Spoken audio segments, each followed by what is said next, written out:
আসসালামু আলাইকুম। স্বাধীন ৭১ সংবাদে আপনাদের সাথেই রয়েছি আমি সাদিয়া হক। এতক্ষণ শুনছিলেন শিরোনাম, বিস্তারিত দেখুন মাহফুজা আক্তার পপির ডেস্ক নিউজে। দেশের অর্থনীতির উন্নয়নে উদ্যোক্তাদের একটি অংশ বিশেষ ভূমিকা পালন করে আসছে। সেক্ষেত্রে পিছিয়ে নেই ভোলা নারী উদ্যোক্তারাও। সেই সব নারীদের এক প্ল্যাটফর্মে আনতে অবদান রাখছে নারী উদ্যোক্তাদের সংগঠন জাগরণী মহিলা সমিতি। দীর্ঘ ১ বছরের বেশি সময় ধরে কাজ করা এই সংগঠনটি এবার অনাড়ম্বর অনুষ্ঠানের মধ্য দিয়ে আত্মপ্রকাশ করল। কেক কাটা এবং আলোচনা সভাসহ জমকালো অনুষ্ঠানটি পরিণত হয় মিলন মেলায়। শুক্রবার ২০ ডিসেম্বর সকালে জিজেইউএস ল্যান্ডিং স্টেশনে সংগঠনটির যাত্রা শুরু হয়। সমাজে পিছিয়ে পড়া নারীদেরকে প্রশিক্ষণের মাধ্যমে কর্মসংস্থান, ব্যবসার প্রসার এবং নতুন নতুন উদ্যোক্তা তৈরিতে সংগঠনটি বিশেষ ভূমিকা পালন করবে বলে মনে করছেন আমন্ত্রিত অতিথিরা। তারা নতুন অনলাইন বিজনেসে আসতে চাচ্ছেন, একেবারে যারা নতুন তারা যদি কিভাবে কি করবেন বুঝে উঠতে পারছেন না বা জিনিসটাকে কিভাবে হ্যান্ডেলিং করবেন, তাহলে আপনারা অবশ্যই আমাদের সাথে যোগাযোগ করবেন। আমরা আপনাদেরকে সাজেস্ট করব কিভাবে একটি অনলাইন পেজ গ্রো আপ করা যায়, ছোট থেকে আস্তে আস্তে সামনের দিকে আগানো যায়। নতুন উদ্যোক্তাদের জন্য আমার একটা মেসেজ থাকবে, এটা একদম খুবই স্পেসিফিক এবং খুবই ক্লিয়ার, যে আমরা ব্যবসায়ী হওয়ার চেষ্টা করব না। আমরা উদ্যোক্তা যদি নাম ধারণ করি তাহলে উদ্যোক্তা হব, অর্থাৎ আমি একা এগিয়ে যাব না, সকলকে নিয়ে এগিয়ে যাব। আমার নাম মিম চৌধুরী, আমার বাসা বোরহানউদ্দিন। তো আমার প্রতিষ্ঠানের নাম মিম ফ্যাশন কালেকশন। তো আমি আমার প্রোডাক্ট নিয়ে যেই প্রোডাক্টগুলো নিয়ে কাজ করতেছি, মূলত ড্রেস, হেয়ার অয়েল আর স্কিন কেয়ার প্রোডাক্ট, এইসব নিয়ে কাজ করতেছি। আর আজকে যে আমি ভোলাতে একটা প্রোগ্রামে আসলাম, জাগরণী মহিলা সমিতি। তো এইখানে যে আমি ভোলার মধ্যে দেখলাম যে আমাদের এই ভোলা জেলার মধ্যে এরকম কখনো প্রোগ্রাম হয় না।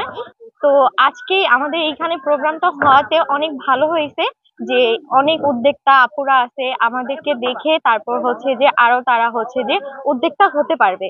তো আমার বিষয়টা অনেক ভালো লাগছে। আর এখানে প্রধান অতিথি যারা আসে তাদেরকে দেখে, তাদেরকে চিনে আমার আরো ভালো লাগছে, যে তাদের সাহায্যে আমি আরো সামনের দিকে আগাতে পারবো।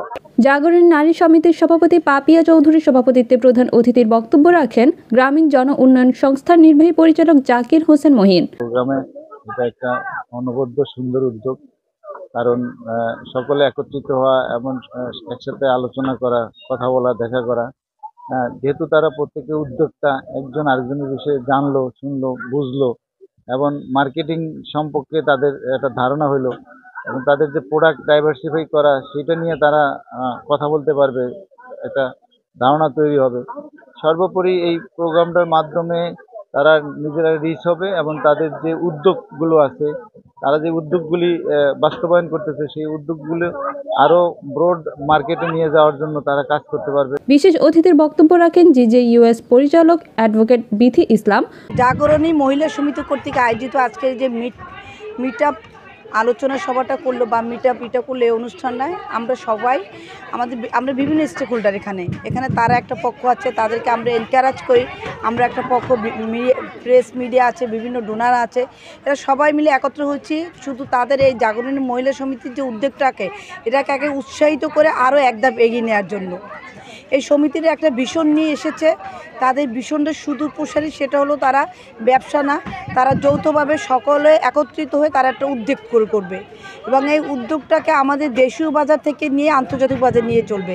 ভোলা সদর তথ্য সেবা কর্মকর্তা আফনান হক, ভোলা বুদ্ধি প্রতিবন্ধী স্কুলের প্রধান শিক্ষক জহিরুল হক কবির, ভোলা টাইমস সম্পাদক মোহাম্মদ আলী জিন্নাহ রাজীব নিজ নিজ অবস্থান থেকে একজন উদ্যোক্তা হয়ে ওঠার গল্প তুলে ধরেন উদ্যোক্তারা। বলেন, নানা প্রতিকূলতার মধ্যে ঘর সংসার সামলানোর মাঝে দীর্ঘ পথ অতিক্রম করে ব্যবসার প্রসার ঘটাতে শ্রম দিচ্ছেন তারা।